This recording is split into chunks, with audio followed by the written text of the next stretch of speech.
Good morning everyone, welcome to Gillz mentor online e learning platform. I hope आप जहां भी होंगे बहुत अच्छे होंगे। आज हम लोग मैथ्स का सेशन कवर करेंगे स्पेशल तौर पर पीपीएससी और पीएससीबी क्लर्क एग्जाम और पटवारी एग्जाम के लिए बहुत ही इंपॉर्टेंट है। जी हाँ, मेंसुरेशन के पार्ट को हम आगे बढ़ाएंगे और ऐसी उम्मीद है कि आपको पेपर में जो मैं तरीके से करवा रहा हूँ ऐसे तरीके के क्वेश्चंस डेफिनेटली पूछे जाएंगे। आपको बताना चाहूंगा कि पंजाब का जीके अगर आपने अभी तक नहीं पढ़ा है तो प्लीज जरूर पढ़िएगा। हम लोगों ने इसके खास तौर पर आपको 500 वन लाइनर, 500 एमसीक्यू और 300 अलग से इसकी सीरीज चल रही है। डिस्क्रिप्शन बॉक्स में लिंक दे दिए गए हैं, वहां क्लिक करके या गिल्ज मेंटोर के ऑफिशियली यूट्यूब चैनल पर प्लेलिस्ट में जाकर सारे के सारे लेक्चर्स देख सकते हो। इसके साथ बताना चाहूंगा कि हम लोगों ने पीपीएससी और Punjab and high court clerk paper के लिए क्रैश कोर्स शुरू कर दिया है। जीके की प्रिपरेशन हम आपको अभी तक करवा रहे हैं। इंग्लिश की क्लासेस हमने शुरू नहीं की है, उम्मीद है कि बहुत जल्दी शुरू करवा देंगे। जी हाँ गाइज, इसके साथ गिल्ज मेंटोर आप तक सरकारी नौकरी की सबसे पहले और स्टिक इन्फॉर्मेशन लेके आता है। आप चाहते हैं कि आप तक किसी प्रकार से news notification regarding to the paper सारी की सारी खबरें अपडेट होती रहें तो प्लीज चैनल को जरूर सब्सक्राइब करिएगा। सब्सक्राइब करने के साथ में बेल आइकन को दबाना बिल्कुल भी नहीं भूलना है, क्योंकि जैसे आप बेल को प्रेस करेंगे गाइज तो इससे आप तक लाइव नोटिफिकेशन का एक नोटिफिकेशन आ जाएगा जिससे कि आप लाइव सेशन के अंदर जुड़ सकते हो। चलिए गाइस, और कुछ इंपॉर्टेंट बातें हैं मैं आपके बीच में करता रहूंगा कि मैक्सिमम स्टूडेंट्स के क्वेश्चंस आते हैं मेरे पास कि सर पीएससीबी क्लर्क एग्जाम कब होगा, या मैं कहूं कि मैक्सिमम स्टूडेंट्स ये भी पूछते हैं कि जहां पटवारी की पोस्ट कब आएगी। मैं आपको एक ही बात कहता हूं कि विश्वास रखिए, वैकेंसीज जरूर आएंगी, एग्जाम जरूर होगा, लेकिन खुद की प्रिपरेशन में कमी मत छोड़िएगा। लेकिन हाँ, एग्जाम की डेट जब हो जाती है तो कुछ आप में से ऐसे लोग होंगे कि बहुत जल्दबाजी में जो अपने प्राइवेट सेक्टर में काम करते हैं वो अपने काम को छोड़ेंगे। ये कुछ लोग जो मैं कह दूं कि इधर उधर अच्छे तरीके से नहीं पढ़ रहे हैं वो थोड़ा सा सीरियस बनने की कोशिश करेंगे, लेकिन तब तक मैं उम्मीद करता हूं कि आप बहुत कुछ खो चुके होंगे। अभी मौका है, डेट अनाउंस होने से पहले पहले जरूर पढ़िएगा।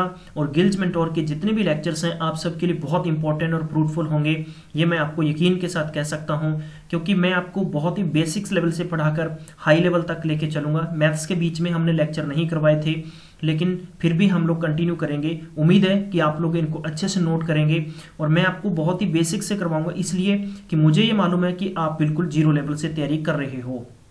चलिए गाइज, चलिए आज का जो टॉपिक रहेगा, आज का टॉपिक रहेगा कि मैं सर्कल को वापस से करवाऊंगा। कुछ स्टूडेंट्स की ये डिमांड थी कि सर सर्कल को वापस से कराइएगा, ठीक है, जिसे हम हिंदी में कहते हैं वृत्त, या पंजाबी में भी हम इसको क्या कहेंगे, वृत्त कहेंगे।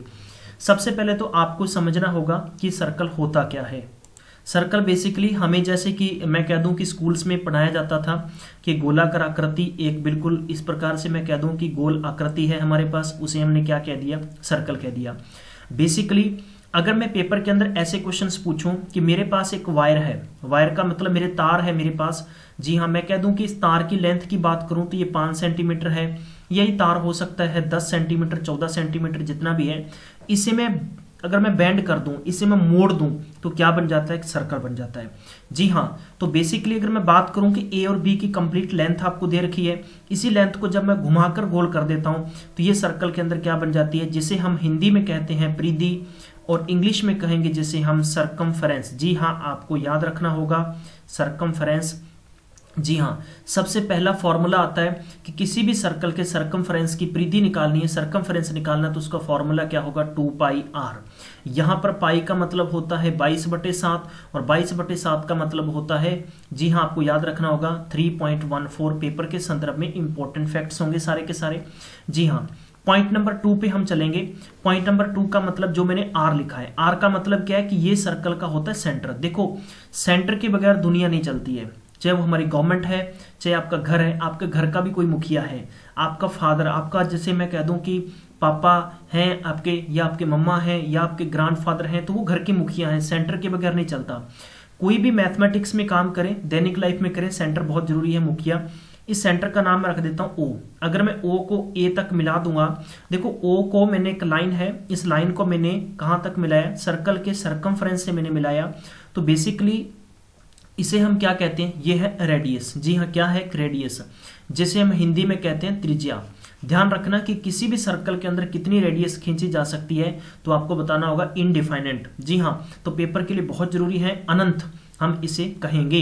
वेरी वेरी इंपॉर्टेंट क्वेश्चंस बता रहा हूं साथ साथ में। इनडेफिनेट जो आप सर्कल के अंदर रेडियस बना सकते हो, और इनडेफिनेट ही आप क्या बना सकते हो, डायमीटर बना सकते हो।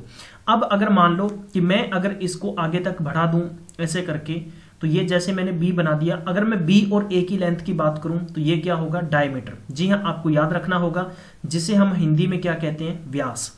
पेपर के लिए इंपॉर्टेंट क्वेश्चंस होंगे सारे के सारे। सबसे अब हमें जानना ये होगा प्यारे बंधु, ध्यान रखना कि जब भी जो डायमीटर होता है, डायमीटर किसी भी क्या होता है, रेडियस का दुगना होता है। जी हाँ, क्या होता है, रेडियस का दुगना होता है। तो 2 इंटू क्या कर देंगे, रेडियस। अगर मैं यहां पर रेडियस की बात करूंगा तो मैं ये कह सकता हूं कि डायमीटर अपॉन में 2। जी हाँ, अब अपन बात करते हैं कि जो ये सर्कल है, जी मैं इसको आगे बना लेता हूं। जो मैंने कहा कि ये मेरे पास सर्कल है, इस सर्कल को बनाने के लिए ये मेरे पास सेंटर है जिसका नाम ओ रखा है। जी हाँ, तो इसने कंप्लीट ये एरिया कितना कवर कर रखा है, इसका एरिया निकालने के लिए जो फॉर्मूला होता है, याद रखिएगा, किसी भी सर्कल का एरिया तो पाई आर स्क्वायर। बस आप में से कुछ स्टूडेंट ऐसे होंगे कि जिनको सिर्फ इतना तक ही पता होगा, लेकिन आप में से कि बहुत सारे इंटेलिजेंट स्टूडेंट्स भी हैं जिन्हें डिटेल तक पता होगा। जी हाँ, मैं आपको बताना चाहूंगा कि एसएससी लेवल की तैयारी करवाऊंगा मैं आपको, बिल्कुल बेसिक लेवल से लेकर काफी हाई लेवल तक ले जाऊंगा, लेकिन समझाने की कोशिश मैं ये करूंगा कि आपको मैं धीरे धीरे बताता रहूंगा।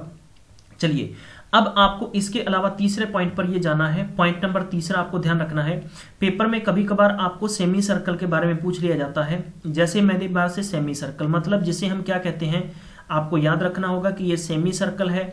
सेमी सर्कल का मतलब होता है अर्धवृत्तकार, ठीक है, आधा वृत्त, ठीक है। तो मेरे पास हो गया कि ए और बी के बीच में मेरे पास से सेंटर ओ है, इस तरफ भी रेडियस, इस तरफ भी रेडियस है।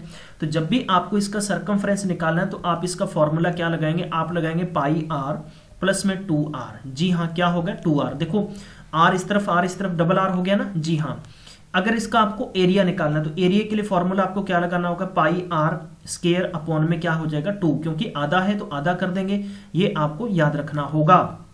जी हाँ, थोड़ा सा हम आगे बढ़ेंगे। अब मैं थोड़ा सा लेके चलता हूं कि सर्कल के अंदर सेक्टर क्या होता है, या मैं कह दूं कि आपको सेगमेंट के बारे में पूछा जा सकता है। जी हाँ, ये मेरे पास एक सर्कल है और ये इसका सेंटर O है। मैंने O को A तक मिलाया तो इसकी रेडियस होगी, और O को मैंने B तक मिलाया, ये भी मेरे पास रेडियस होगी, ये रेडियस होगी। जी हाँ, और यहां पर जो एंगल है ये एंगल थीटा है। ध्यान रखना कि कोई भी इस प्रकार से पॉइंट है, इस पॉइंट के ऊपर बनने वाला जो एंगल होता है ऑलवेज कितने डिग्री का होता है, 360 डिग्री का होता है। ये अपना पॉइंट नंबर 4 आपको याद रखना होगा। अब आनी सेक्टर का मतलब हो गया कि इसका एरिया आपसे पूछा जाएगा पेपर में, तो ध्यान रखना। सबसे पहले तो आपको ध्यान रखना कि यहां पर जो एंगल बनेगा, माफ करना, वो 360 डिग्री का बनेगा। तो सर्कल का जो एरिया होता है उसका फॉर्मूला क्या होता है, जी हाँ, तो मैं कहने का मतलब ये होगा कि जब आपको बेसिकली यहाँ पर एंगल दे दिया जाएगा, थीटा दे दिया जाए, तो पूछा जाए कि सेक्टर का एरिया क्या है, तो आपको याद रखना होगा कि सेक्टर, जी हाँ, सेक्टर्स एरिया, पेपर के लिए लिख देता हूँ, इंपॉर्टेंट क्वेश्चन है, आपको डायरेक्ट भी पूछे जाएंगे। पाई आर स्क्वायर अपॉन में 360 डिग्री और इंटू क्या कर देंगे, थीटा मतलब एंगल। जी हाँ, मैंने यहाँ 360 डिग्री क्यों रखा है, आपको ध्यान ही रखना है कि 360 डिग्री का मतलब हो गया ये पाई आर स्क्वायर, यानी एक पूरे के पूरे सर्कल है, गोलाकार है, तो 360 डिग्री पर है। अगर मैं 1 डिग्री की बात करूंगा तो 300 पाई आर स्क्वायर अपॉन में क्या आ जाएगा, 360 डिग्री, और 0 डिग्री की बात करूंगा तो एंगल पर बेस पे आपको निकालना होगा। ये आपको फॉर्मूला समझ में आ गया होगा। इसके बाद में हम बढ़ लेते हैं थोड़ा सा आगे। मेरे पास इस प्रकार से एक सर्कल है जिसका सेंटर क्या है, O है, और ये मेरे पास AO एक इसमें रेडियस है और दूसरी होगी OB रेडियस है। अगर मैं कह सकता हूं कि OA रेडियस है और O क्या होगा, OB के बराबर होगा, ये भी ध्यान रखना। जी हाँ, अब इसमें आपको क्या क्या पेपर वाला पूछ सकता है, पेपर वाला पॉइंट नंबर 2 पर आपसे पूछ सकता है कि बताइए कि अगर मान लो कि A और B, यहां पर बताना चाहूंगा कि A और B क्या है, A और B यहां पर क्या है, चाप है। जी हाँ, ये क्या है कि आर्क है। जी हाँ, अगर पेपर वाला आपको कह दे कि लेंथ ऑफ एन आर्क की पूछ लें तो हमेशा ध्यान रखना कि 1/2 लेंथ इंटू क्या होगा, रेडियस। जी हाँ, रेडियस आपके पास ऑलरेडी है। मैं आपको थोड़ा सा इसको तरीके से समझाना चाहूंगा, आप में से कुछ नए बंधु हैं तो उन्हें भी समझ में आ जाएगा कि ये हम डायरेक्ट फॉर्मूला इस प्रकार से क्यों बनाते हैं। बेसिकली क्या है कि सर्कल का एरिया क्या होता है कि पाई आर स्क्वायर होता है, और अपॉन में क्या लग जाएगा कि 2 पाई आर लग जाएगा। ठीक है, तो यहां से पाई कट गया, और मेरे पास बच गया 1/2, और ऊपर क्या बच गया अपने पास आर, और एल का मतलब हो गया कि लेंथ ऑफ आर्क। जी हाँ, तो ये फॉर्मूला इससे बना है, ये आपको याद रखना होगा। जी हाँ, वैसे मैं आपको बीच बीच में क्वेश्चन सीरीज करवा रहा हूँ, आप में से कुछ स्टूडेंट्स बिल्कुल भी नहीं घबराएं कि जी हाँ आप डायरेक्ट करवा रहे हो, मैं इनडायरेक्ट भी करवाऊंगा। ठीक है, मेरा काम आपको बहुत ही बेसिक स्तर से करवाना है।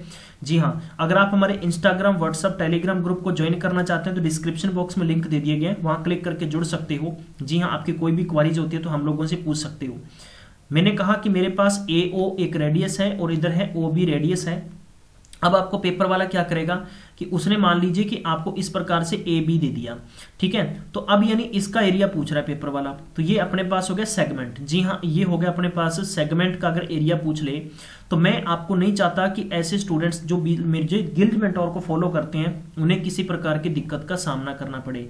हिंदी या पंजाबी में कहते हैं जीवाखंड। जी हाँ, इसका एरिया निकालने का फॉर्मूला क्या होता है? सबसे पहले तो आपको ध्यान होगा कि सेक्टर का एरिया, जी हाँ ये जो सेक्टर है इस सेक्टर का एरिया क्या, एरिया निकालने का फॉर्मूला होता है, मैं आपको बताना चाहूंगा कि सेक्टर का एरिया होता है, ध्यान रखना कि पाई आर स्क्वायर अपॉन में 360 डिग्री और इनटू क्या था मेरे पास थीटा।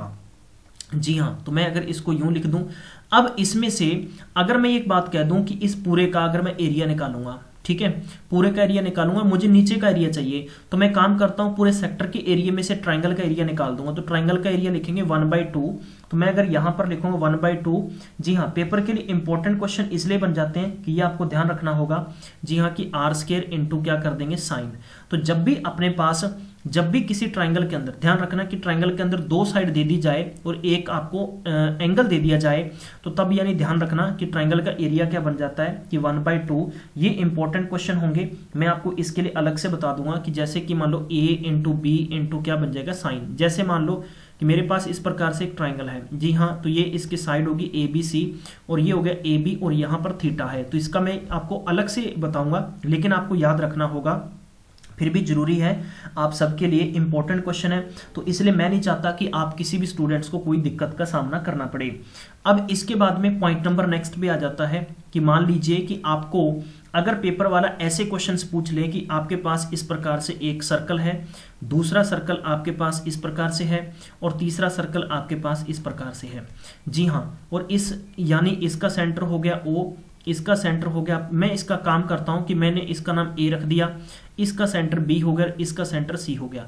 इसमें प्यारे बंधुओं 4 तरीके के क्वेश्चन पूछे जाएंगे। कैसे कैसे पूछे जाएंगे?